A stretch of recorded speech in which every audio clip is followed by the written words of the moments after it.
Hello and welcome to Bethan's Kitchen and Garden. Today I'm not going to say I'm going to do the compost heaps, because every time I say I'm doing the compost heaps I don't get around to doing them. So today I'm just going to pot around the garden. I've been picking a harvest just now and I've got some buckets of potatoes from last year that have been lying around the garden that I'm going to empty and see what we've got, because I'm making a chicken roast tonight, so I really need some potatoes to go with the roast. So let's find out what I've got. Here is one of the pots. This is probably about a 15-litre pot potentially. It had one seed potato in, and this is the other pot. This has got Desiree in and the other one has got Cara. You can see that it is beginning to sprout, so we do have some potatoes in there. I'm just not sure how many. Right, here we go. Let's see what's in this first lot, which I think is Cara.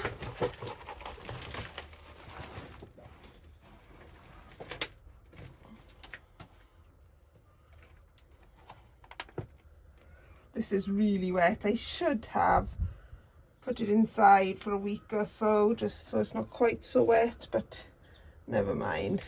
It is what it is. Right.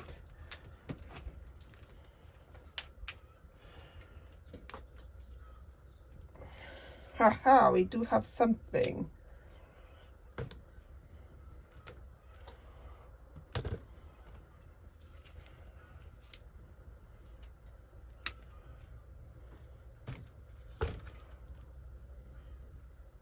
I've already got some seed potatoes that I kept from last year, so I can use all of these. I don't need to worry about keeping them for seed potatoes.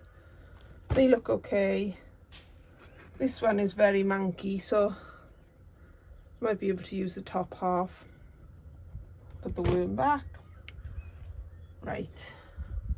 Yeah, I should have put them away because that one's gone all gloopy, which you probably wouldn't have done if I hadn't left it out all winter. So there we are. I'll remember that if I end up having any pots left over next Christmas, you know, next winter. I'll remember to try my best to put them under cover. Right, let's get this compost back in and we'll see what we've got. Yeah, another bad one. Right, we'll move on to the next one.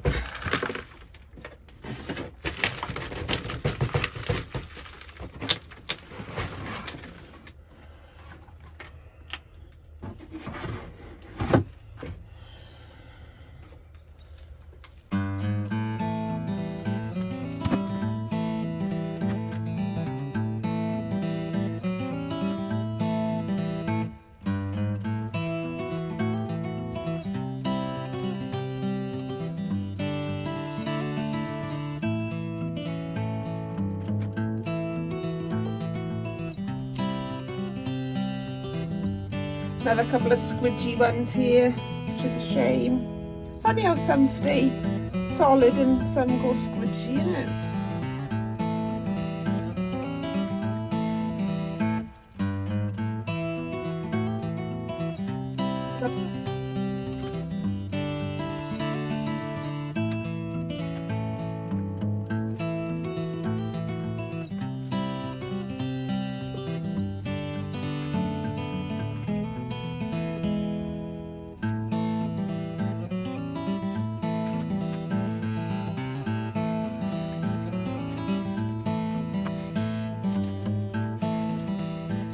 Right, I'll just get rid of this compost and I'll wash my hands and then we'll have a look at what I got. We've got probably about 10 Desiree potatoes there, and then 3.5 I reckon here. I think that one might be bad, and possibly the bottom of that might be bad. So there is enough there for one meal anyway. My children like roasties, so that's all that matters. Oh look, a leaf trying to leave there. Right, anyway, got some lettuce. That was growing in the greenhouse. Got some broccoli, 2 types of broccoli, purple sprouting and the sort of Calabrese kind. The tomatoes are from my grow unit inside. The spring onions are from the garden. The spinach, I've got a bed of spinach in the ground, and I've also got some growing in pots in my cold frame. This is mustard, which tastes exactly like English mustard. It's really fiery. It's got a right old kick to it, but it's very nice. A celeriac, a handful of carrots, and quite a few parsnips. So that will be the harvest for this week. The first job I'm going to get on with today is potting on these seedlings, which have grown an awful lot. If I can pick up the tray and show you the bottom, you can see that the radishes and the cabbage, to a certain extent, the leeks are not too bad, but this side definitely needs potting on, because I should have done that a while ago, shouldn't I? And then the beetroot back here needs potting on too, but my celeriac and celery can stay as they are and go back under my grow lights. But let's get on with potting some of these things up.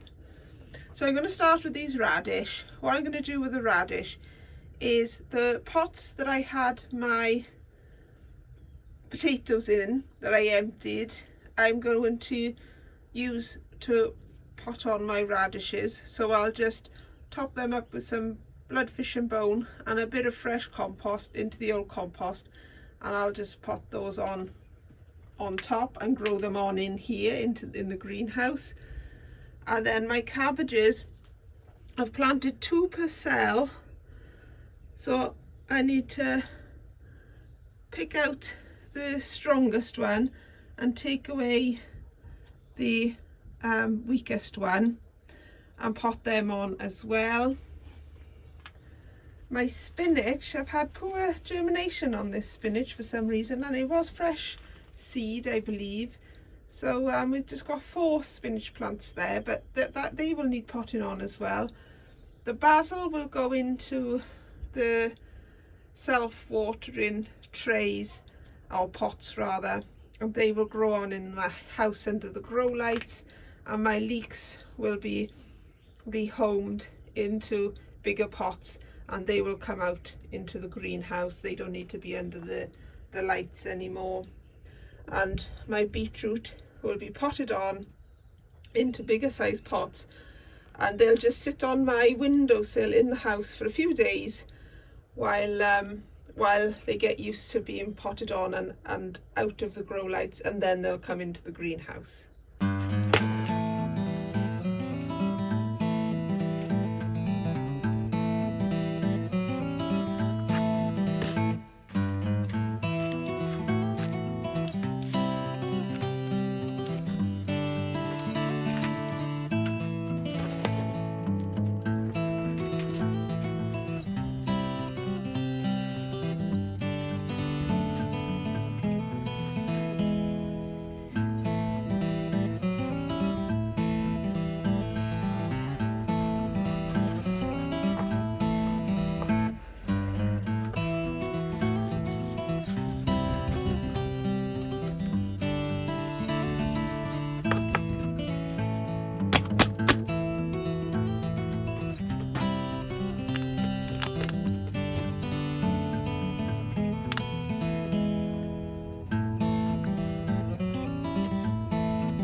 done some potting on now.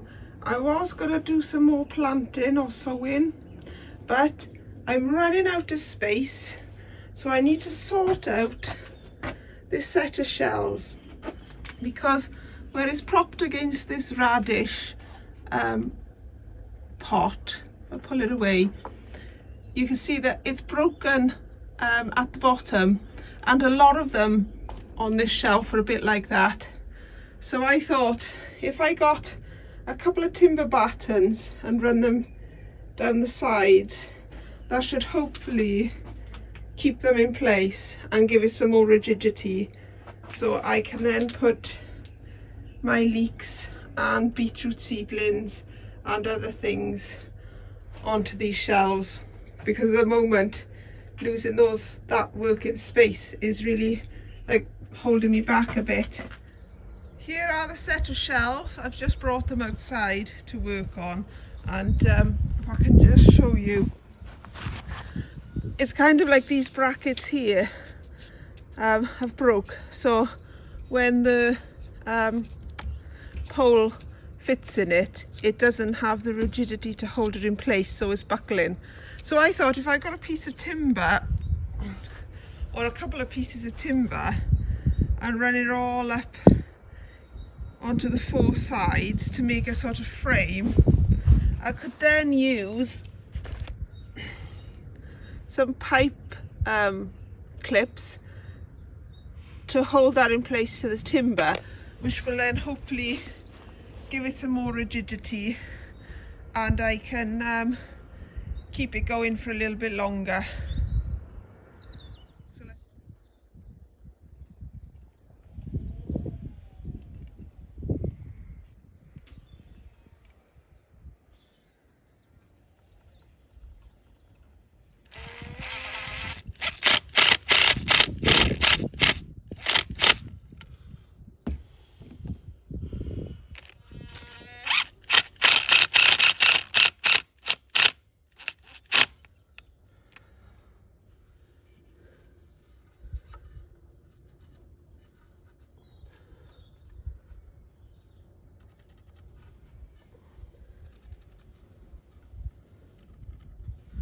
So I put my 3 pipe clips on now, which will support the 3 lower tiers. At the moment the top tier is looking quite sturdy, so I'm hoping that will stay, because this was the longest piece of wood I could find. I had 4 of them from when I made the previous cloches in the garden, so hopefully this will be okay. So I now need to lift the frame back up from where it collapsed, put these back into place. Hopefully it will support its own weight while I can build the frame around it.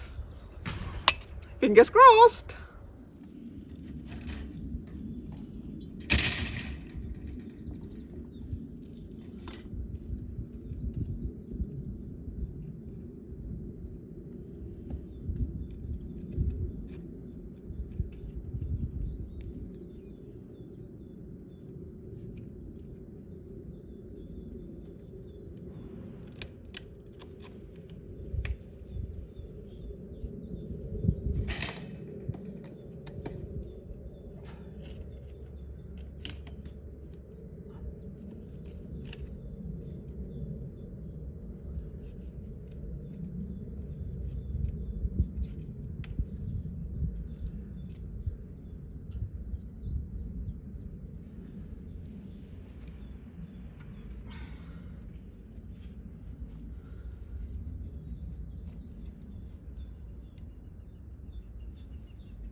Right, I just need to do a batten across here for, you know, the support of the legs, and hopefully that should be fairly sturdy.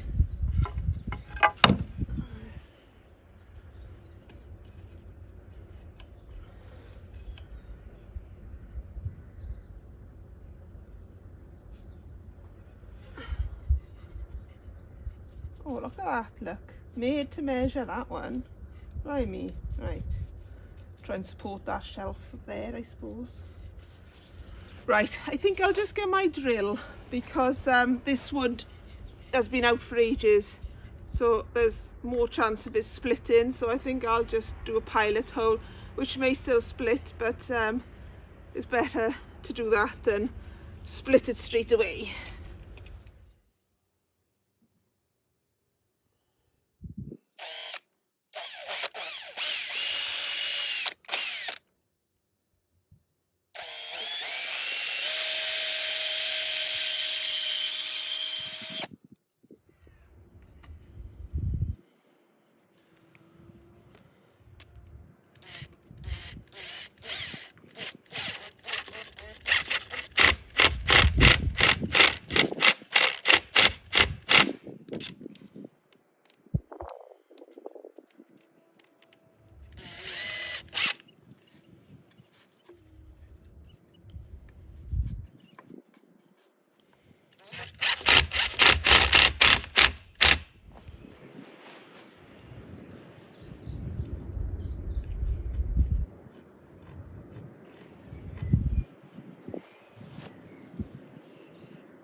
To be totally honest with you, I didn't think that was going to work, but it does seem to have done the job really well.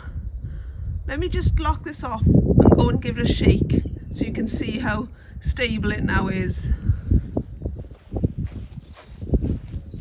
Right, I'm going to give it like a gentle-ish shake, but I mean that's quite good, isn't it? That will support a load of weight on it now. So let's get this back inside. I think this is a lovely job. Here it is, back in its place, all fixed up.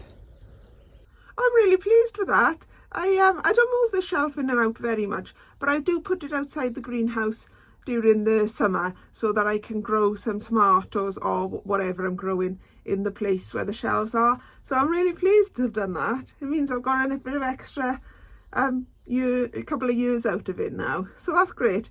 While I'm on a roll, let's go and have a look at those compost heaps. Although no progress has been made on these compost heaps yet, I have sorted through the wood. So I did do a big old dump run the other day of loads of wood, and I've just left what I think is usable here, and those feather boards there, and the ones that I've got on top of this compost heap here. I'm going to reinforce these pallets with these feather edge boards so that I hide the slats so that it's like all one compact frame, and then we'll put those two pallets in place here, and we'll give this bit of a weed, put the nettles into the compost heap, and turn that end compost heap into there, and then we'll put whatever's left into here, and then we can work on the tops of the compost heap. So I'm just going to pop these planks into place now, and then when they're all screwed in, I shall just run the saw across either side just to get that flat edge.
fixed in place just in time because we're having a few spots of rain, and it's time for me to go and get my children anyway from school, so I shall call it a day there for now.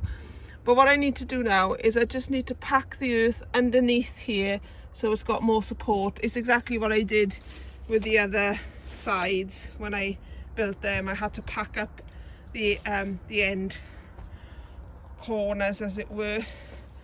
But yeah, that's almost finished then now, but still a lot to do. I need to get my shears and chop all that down nice and small so it'll decompose quicker. But yep, I'm happy with that, apart from the fact that it started to rain. Well, that was it for my compost heaps, as it did rain, but it's looking like a lovely day today, so hopefully I can get on with those compost heap lids in my next vlog. But that's it for me for today. Please let me know down below if you want to take part in the competition to win free tickets for Gardeners World Live, either the spring or summer show. Just let me know down below what colour a carrot is, and I will enter your name into whichever show you want to go to, and you can go to both, so I'll enter you for both. You just need to let me know which one you want to go to, and best of luck with that. Okay, that's it from me for today. Thank you for joining me. I'm really pleased with all the work I got done, really pleased to fix my shelves. All I can say is lovely job, and take care everybody.